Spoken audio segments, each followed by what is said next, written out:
Hey, what's up? It's Kit. Time for another video. Today, we talk about assist hooks and probably for me, one of the most interesting topics out there. Okay. So specifically assist hooks for slow jigging. As you can see here, very good example on this owner Cultiva Ultra Slow. Okay. Now, before we dive in, this channel talks about the hows and whys of fishing. We cover everything from big game, ultralight, everything in the middle, including fly fishing. And today, our topic is slow jigging 101 assist hooks. Okay, there are a lot of assist hooks out there, and it's so easy to get confused. Okay, so there are a few things that you actually need to know before we proceed. Firstly, is that as you can see here, the assist hooks are actually turned in onto itself. Okay, so you can see that's the position. Now, you have to understand why this is so, because in slow jigging, these hooks are actually designed to snag the fish. So when you get a bite on the head like that, and let's say one or two of these hooks are in the mouth, the two at the back is designed to snag the fish in the face, in the fin, wherever. And it's the same for when you get a strike on the way down and the fish grabs this end, and then this is designed so that it snags the face. Okay, that's why the hooks are in this configuration. If they're pointing out like that, you will get a hook up in one, and as you can see there, okay, it's out, pointing out, so it's very difficult for it to actually snag. And that's the whole reason why assist hooks for slow jigging are oriented that way. Okay, now sizing is another thing that confuses a lot of people, and there's really no standard to this. For me, what I do is measure from the middle of the jig. And as you can see here, for this particular one, if I put the shank of the jig in the middle, or the shank of the hook in the middle of the jig, you'll see that it has like an overhang. My reasoning for this is when the jig is actually laying like that, okay, it sticks out. Okay, so when the fish grabs it, there's something that would grab the fish back. Now, if it's too small, what happens is that it hides. And when the fish bites, there's nothing there. Okay, because the jig itself will protect it. But if it's a bit wider than the jig, if it has like an overhang, because it will naturally want to rest in the middle. So you can see there, there's points sticking out, and more than likely it would be able to snag the fish. Now, it doesn't matter if it is a single hook or a double hook configuration. For the single hook, as you can see there, it's the same thing. Now, it's easier to actually judge it from there. Okay, so even when the hooks are actually laying on its side, you can see that there's something that sticks out. So when the fish grabs it, it's that. Now, as you have seen, you could rig single hooks or double hooks on either end of the jig. I prefer to rig singles on slimmer jigs, and I always use two up front. If it's just two hooks that I need, like take for example, there are snags and all this, I would much rather put it up front than at the back. Okay, now there are different types of hooks, and the key thing when it comes to slow jigging is that the hooks have to be thin wired, not thick wired, because again, slow jigging, let's go back to the line, thin leader. The rod is made so that it feels all of this, it's sensitive, so you don't really have a lot of hook what do you call this, hook forcing penetration power. Okay, so you have to rely on the fish to actually set the hook. Now, there are hooks that have coatings on them so that as soon as they grab hold of flesh, they immediately penetrate without a lot of force. So very technical slow jigging already has that. Also, when you go to the very technical side of slow jigging, you will find that there are hooks that are just super thin. Now, the reasoning is if you have one hook holding the fish, then all of the pressure is on that hook. But if you have a team of hooks, in this case, there are four. So the load is distributed between the four. So in theory, you don't really need a uh, a thick wired hook to be able to pull the fish because four of uh, slim wired hooks will actually be able to do it. Okay. Now remember that everything when it comes to slow jigging, ideally everything needs to work as a single unit. So this is why I always say that it's very important for your rod, your reel, your line to be balanced, and your jig and your assist hook. Okay. Now another thing with assist hooks that a lot of people kind of, they go fancy and then they have all sorts of thing. Now remember, it's all about drag, and the less stuff that you put in on your assist hooks, the less drag it will have, and then the more your jig will move enticingly. The more you put in on your assist hooks, the more drag it will create, the more unnatural the movement of your jig. It's okay to put something really sparse like this, but there are those that actually put like almost like flies, and I have to say I'm sorry for that because I think on record I'm the first one to actually share it. So back in the day, I mean this was like 2012, something like that. Actually posted a picture on my Instagram. A lot of people have seen it, and you know what? When I first tested it out, when I tried it and it worked, it kind of made sense because I'm a fly tyer, and making I've been making assist hooks for a really long time, and then when slow jigging came into being, and I was like, hey, you know, we could do that. And you know what? When it comes to assist hooks, I've done so many things, and that's also when I learned the value of simplicity. So these days, you'll find me making assist hooks that are just very uh, as simple as possible because over the years, I've also learned that, hey, that sort of thing, um, you know, simple is best actually. So just take note that whatever you put in, I'm not saying that these things are bad. Okay, there are some people, if at all, it gives them confidence, and it's very important. So if you think that this actually helps your fishing, go right ahead. But just take note that once you put stuff in here, it will create drag, and it might affect your hookup ratio, or it could affect the swimming of the jig, and might not be something good. Okay, so just take note.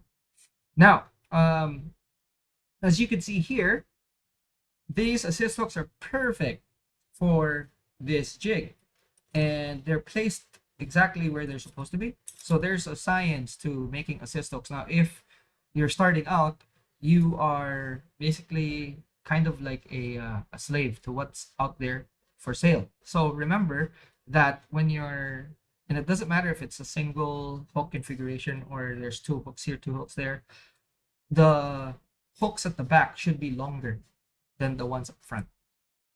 Okay. And they should not hook each other. So this is a very good example. Okay, like that. And then if you look here, even if we kind of force it down like that, these, okay, it will never hook onto themselves. So that's a very, very important detail because you don't want your hooks to be tangled down there without you noticing whatever is happening, and very, very important. Now, you also have to consider that there are um, there are hook sets that have inserts. Okay, so this part here have inserts of fluorocarbon, making them stiffer. And then these ones here don't have. I usually do that. You could actually buy or just install uh, two sets with fluorocarbon inserts, but it's very important to have this part, this upper part here with fluorocarbon inserts. You want them to be stiff so that it stays away from your leader. It's as simple as that. Otherwise, it would actually wrap onto the leader and then that's it. Now, traditionally, you don't put an insert on the back. It doesn't hurt, okay? If you want to put the inserts here, go right ahead. A lot of assist hooks these days actually have inserts. So go right ahead and put inserts. For me, since I'm making them, I prefer not to put inserts. Now, here's the thing. It actually gives you a better hookup ratio without the inserts because of the flexibility, okay? So if you can get away with it, go right ahead, okay? No inserts on this end, inserts on the top end, okay? Very, very important. Now, we could have probably seen that these don't have barbs. It's a choice, okay? These are from Gamakatsu. It's called Kamaitachi. And these are specific to slow jigging. Now, the advantage of this is that it doesn't have a barb. So when the fish bites, immediate, what do you call this? Hookup. Now, as far as the holding is concerned, actually not bad. Even if you leave some slack, okay? Now, having said that, even if there are barbs, the fish still get away. So, you know, it's up to you. I'm actually quite comfortable with these and they're quite good. One thing I like about them is that because there are no barbs, you could get away with a bit thicker hooks. Okay, so kind of an exception. These, okay, these, if you see, these are very thin for what they are. They're forged and with the shape and everything, it's actually really good. And the hookup and holding of this is actually really good. Okay, now for me, I prefer smaller hooks, or as you can see here, these are not too wide. So that's just because I'm using them on slimmer jigs. So the slimmer the jig, obviously the slimmer or the smaller the hook you can use.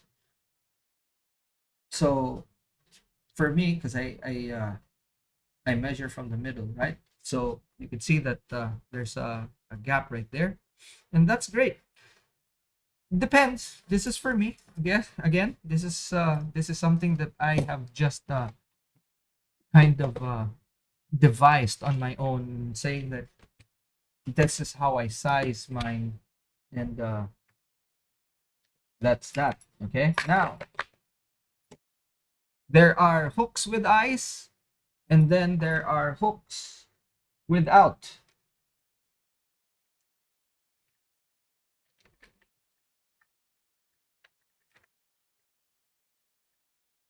These are from VMC. Okay. Now, which one do you choose?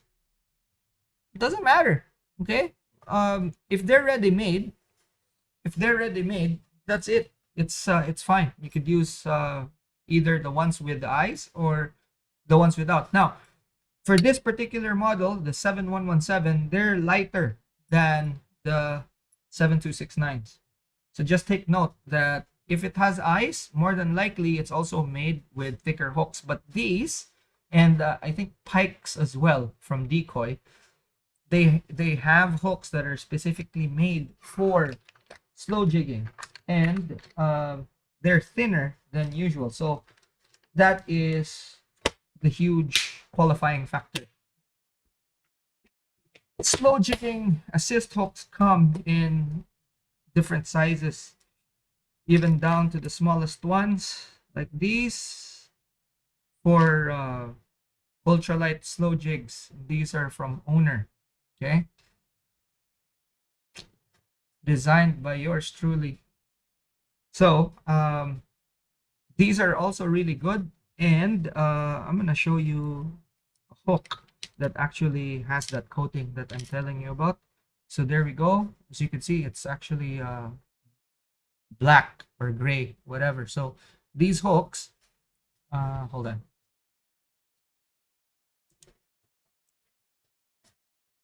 Okay, so these hooks have a coating of a chemical known as PTFE or Teflon. So it's very slick. So again, the premise of slow jigging is that for the hooks is to have the hooks penetrate on their own, and these things they are thin. Okay, they're thinner than usual because you don't have to set the hooks. The fish will set itself as soon as it strikes. Ideally, you just reel in and then not set the hook, and the fish is on the line. Very, very important detail, because I see a lot of people just like, you know, ended up breaking stuff or losing the fish. So for slow jigging, as soon as you hook up, you just reel and then start pulling. That's it. It's very important that you have to realize that it is a finesse fishing technique, and you're dealing with the least amount of resistance to literally have the hook penetrate and hold. Okay, so that's it goes together with the line, the rod, the reel, and all that. Very, very important detail. Okay, what else? Yeah, I mean, probably something controversial for a lot of people, but make your own. That's the best advice that I could give you.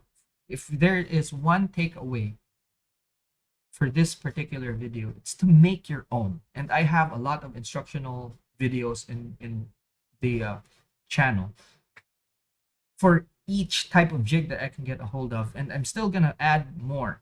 Okay, so um, there's more than one way to skin a cat. So there are 3 hook configurations. There's assist hook with trebles. There's just 2 assist hooks, 3. There are even assist hooks that have up to 4, 5 for uh, the back assist hook. So it really depends, and you know, I've used pretty much all of them, including commercial ones. And if you know how to use them for the time that they're supposed to be used, they're quite effective. Um, I have a hook remover. On a side note, a hook remover is very important because slow jigging assist hooks, or assist hooks in general, well, slow jigging assist hooks in particular, they're weak. You know, they're made of thin metal. So if you're using pliers to take them off, they'll get damaged. So it's much better to have a hook remover. I don't care whatever type of hook remover you are. I have my own, and it's I know it's not cheap, but it's important that you have something like that. And mine is actually very specific. I'm not too sure if I have a video of it, but anyway, probably down the line I'll have a video, and I'll link it here, because it's very important. Now remember, you're dealing with thin hooks, and then it's embedded in the face of the fish, or in the side of the face, side of the mouth, you know, or near the fins and all that, and then it's moving, right? So if you're using pliers, sometimes it's so easy to actually bend it out, and guess what? You're gonna have to replace, you know. But if the hooks are not stretched out or anything, a good hook remover would be able to take the hooks off without damaging the hooks. And then guess what? After that, you just check your leader. If there's damage, cut that, tie another knot, drop down. If there's no damage, take the risk, drop it down. You know, if it's a small fish that you landed, take it off, drop it down. You know, it's that fast.